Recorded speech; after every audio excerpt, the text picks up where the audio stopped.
नमस्कार किसान साथियों, मैं श्रवण कुमार एक बार फिर से आपका स्वागत है मेरे नए वीडियो पर। आपको आज मैं एक ऐसी महत्वपूर्ण फसल के बारे में जानकारी दूंगा जो सभी फसलों से उसका हटके उत्पादन होता है और उनका जो औषधीय उपयोग है वो बहुत ही शानदार है, यानी कि हर जगह औषधि में इनका उपयोग होता है। यह फसल एक ऐसी फसल है जिसमें जैसे लागत तो नाम मात्र की आती है लेकिन प्रॉफिट अच्छा है और बिल्कुल कम मेहनत की, जिसमें कोई मेहनत ही नहीं करनी पड़ती है ज़्यादातर। ये फसल है जो आपको मैं बताऊंगा कि इस फसल में जैसे अपने कैसे बुआई करें, कितना बीज काम में ले, किस प्रकार से इसमें जैसे जो क्या क्या सावधानियां रखनी पड़ती है कटाई के समय। इसमें क्या है कि एक मेन सावधानी वो रखनी पड़ती है जो अपन फसल कटाई के टाइम इसका विशेष ध्यान रखना पड़ता है। अगर समय पर इनकी जो कटाई नहीं की और अगर बारिश हो गई तो ये पूरी फसल चौपट हो जाती है। तो इनको जैसे कटाई के समय क्या क्या सावधानियां कैसे रखें और इसमें कौन कौन सा स्प्रे वगैरह करें, तो उनकी मैं संपूर्ण जानकारी आपको इस वीडियो के माध्यम से बताऊंगा। तो जैसे आप मेरे वीडियो पर लास्ट तक बने रहिए ताकि इसमें संपूर्ण जानकारी आपको मैं दे सकूं। ये फसल है एक ऐसी फसल है जिसमें अपने उत्पादन तो ठीक होता है लेकिन मार्केट में जो भाव मिलता है ना वो बहुत शानदार भाव मिलता है, क्योंकि जो इसका संपूर्ण उपयोग है वो औषधीय पौधों के रूप में होता है। जैसे इनसे जो बीज है, छिलका है, पूरा का पूरा औषधीय रूप में जाता है।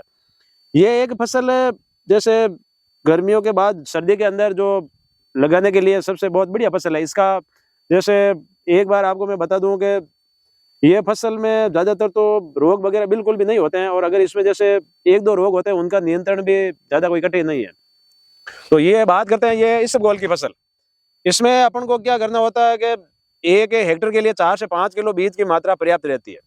इसमें क्या है कभी कभी कुछ दीमक वगैरह की समस्या आती है जमीन के अंदर, तो उनका नियंत्रण अपने क्यूनोल फॉस के कर सकते हैं। यानी क्यूनोल फॉस 1-1.5% आती है, उनका 20-25 किलो पर हेक्टेयर की दर से इसमें जमीन के अंदर मिला दे तो उनसे दीमक से अपन छुटकारा पा सकते हैं।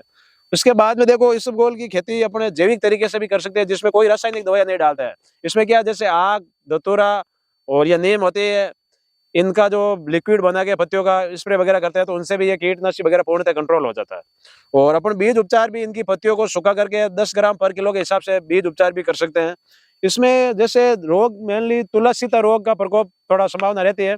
इसमें क्या करें, मेटालॉक्सिल आता है जो एक 35 WS आता है, उसका 5 ग्राम पर किलो के हिसाब से वो स्प्रे करे तो उसका तुलसीता रोग का कंट्रोल किया जा सकता है। और एक होता है इसमें उगटा रोग।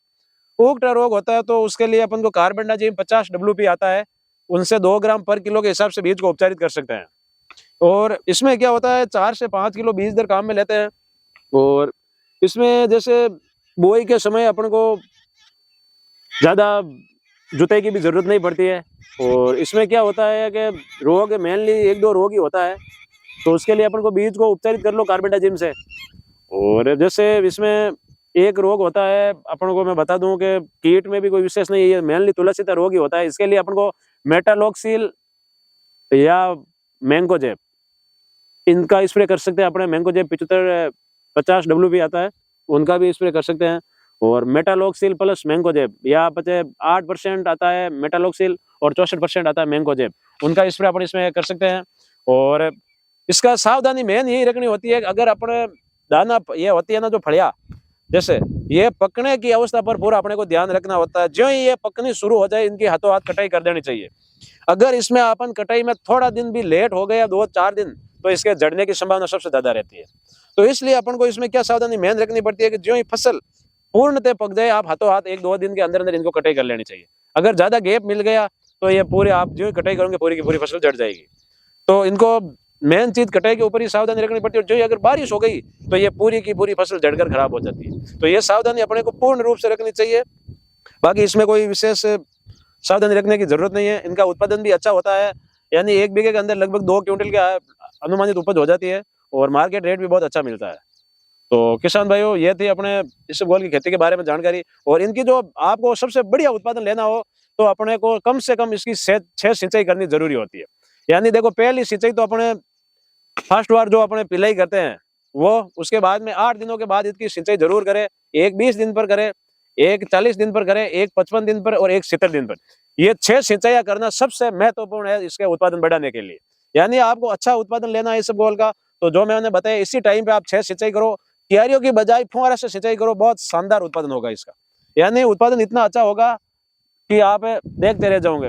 जो मैंने बताया उसी हिसाब से आपको सिंचाई करनी चाहिए और सिंचाई का विशेष ध्यान रखना चाहिए। सिंचाई फुहारा कम से कम 3 घंटे तक चलना चाहिए, उससे ज्यादा इसको सिंचाई की जरूरत नहीं होती है। अगर इसमें आपने ज्यादा सिंचाई कर दी तो इसमें फंगस की समस्या हो जाएगी, तो इसीलिए अपन को ज्यादा सिंचाई भी नहीं करनी चाहिए।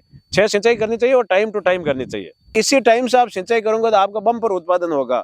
इसमें अपन को क्या करता है, जैसे बीमारियों में पत्ती दबाई अंगमारी रोग होता है, तो अपन उसके लिए क्या करते हैं, बीज को कार्बेंडाजिम 50 WP आता है, उनसे बीज को उपचारित करके बोई कर दो, ये रोग बिल्कुल खत्म हो जाएगा। और एक अपन को क्या होता है कि इसमें जैसे फसल में जो तुल्लासिता रोग लगता है, तुल्लासिता रोग के लिए अपन को क्या करना होता है, एक तो मेटालॉक्सिल 8% प्लस मैंगोजेब आता है 64%, इनका अपन को छिड़काव करना चाहिए, जिससे कि ये पूर्णतः कंट्रोल हो जाएगा। इसके बाद में अपन क्या करते हैं, इसबगोल में एक ये समस्या आती है फंगस वाली, तो इसके लिए अपन को क्या करना होता है कि तुलसीता रोग और इनको कंट्रोल करने के लिए भी अपन को जैसे जैविक तरीके से किस तरीके कर सकते हैं, मार्केट के अंदर एक ट्राइकोडर्मा विरिडी आता है, ट्राइकोविरिडी आता है, उनको 10 ग्राम पर किलो के हिसाब से अपन बीज को उपचारित कर सकते हैं। इनको उनसे उपचारित करके बोई करने पर अपन ये तुलसीता या उगटा रोग होता है उनका पूर्णतः कंट्रोल हो जाएगा। और एक आपको मैं बता दूं, या इनको क्या करना है, 100 किलो गोबर के खाद में 2.5 से 3 किलो ट्राइकोडर्मा को मिला करके रख दो, 5-7 दिन अच्छी तरह से सड़ा करके उसको जमीन में दे दो, फिर इनको फसल को बोई करो, ताकि आपके जो ये रोग होगा ना तुलसीता उगटा, ये पूर्णतः रोग कंट्रोल हो जाएगा। तो ये थी आपको इसबगोल की खेती के बारे में मैंने बताया। और इसमें जैसे एक रोग जो कीट लगता है वो लगता है मोइला, जिसे अपन हिंदी में मेला भी कहते हैं। इसके लिए क्या करना होता है, अपन को इमिडा क्लोरोपिड आती है 17.8 SL, वो 150 ml पर हेक्टेयर के हिसाब से इसको छिड़काव कर सकते हैं। उनका छिड़काव करेंगे तो ये मोइला रोग पूर्णतः कंट्रोल हो जाएगा। और इसकी जगह एक एसिफेट पाउडर आता है 75 WP, इनका भी अपन इसका छिड़काव कर सकते हैं, तो ये पूर्णतः कंट्रोल हो जाएगा। तो इसबगोल की खेती के बारे में यह थी आपकी संपूर्ण जानकारी। वीडियो अच्छा लगा है, वीडियो को लाइक, कमेंट और शेयर जरूर करें। और दी गई जानकारी और भी ऐसे आप मेरे चैनल पे लेना चाहते हैं तो चैनल को सब्सक्राइब जरूर करें। धन्यवाद किसान भाई।